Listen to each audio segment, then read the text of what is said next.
I'm entering now my 6th year in office, and for each of these years I have given my absolute all. I believe that leading a country is the most privileged job anyone could ever have, but also one of the more challenging. You cannot and should not do it unless you have a full tank, plus a bit in reserve for those unexpected challenges. This summer I had hoped to find a way to prepare not just for another year, but another term, because that is what this year requires. I have not been able to do that.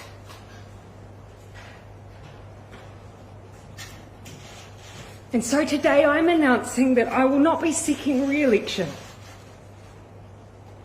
and that my term as Prime Minister will conclude no later than the 7th of February.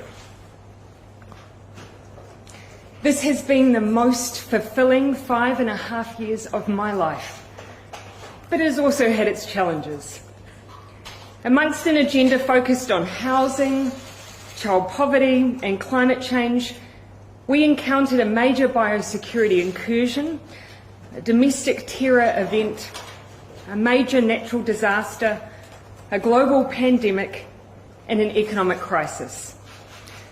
The decisions that have had to be made have been continual and they have been weighty. But I am not leaving because it was hard. Had that been the case, I probably would have departed 2 months into the job. I am leaving because with such a privileged role comes responsibility. The responsibility to know when you are the right person to lead and also when you are not. I know what this job takes, and I know that I no longer have enough in the tank to do it justice. It's that simple. But I absolutely believe and know there are others around me who do. We've achieved a huge amount in the last 5 years, and I'm so proud of that. We are in a fundamentally different place on climate change than where we were, with ambitious targets and a plan to achieve them. We have turned around child poverty statistics and made the most significant increases in welfare and the state housing stock that we've seen in many decades. We've made it easier to access education and training.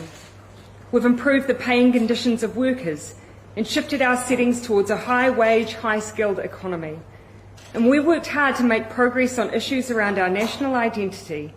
And I believe that teaching history in schools and celebrating our own Indigenous national holiday will all make a difference for years to come. And we've done that while responding to some of the biggest threats to the health and economic well-being of our nation, arguably, since World War II. The team that has done all of that, they have been some of the best people I've ever had the privilege of working with, and they are well placed to take us forward as we continue to focus on our economic recovery with one of the strongest economies in the world. They are also a team who are incredibly well placed to contest the next election. In fact, I am not leaving because I believe we can't win the election, but because I believe we can and will. And we need a fresh set of shoulders for that challenge. I know there will be much discussion in the aftermath of this decision as to what the so-called real reason was. I can tell you that what I'm sharing today is it. The only interesting angle that you will find is that after going on 6 years of some big challenges, I am human. Politicians are human. We give all that we can for as long as we can, and then it's time. And for me, it's time. I intend to remain a member for Mount Albert through till April. This will give me a bit of time in the electorate before I depart and also spare them and the country a by-election. Beyond that, I have no plan, no next steps. All I know is that whatever I do, I will try and find ways to keep working for New Zealand, and that I'm looking forward to spending time with my family once again. Arguably, they're the ones that have sacrificed the most out of all of us. And so to Neve, Mum is looking forward to being there when you start school this year. And to Clark, let's finally get married. As for the next Labour leader, The caucus has 7 days to ascertain whether one individual holds more than 2/3 of the caucus support. Caucus has agreed today that a vote will occur in 3 days' time, on Sunday, the 22nd of January. If a leader is successfully elected, I will issue my resignation soon after to the Governor-General and a new Prime Minister will be sworn in. If no one is able to garner this level of support within caucus, the leadership contest will go to the wider membership.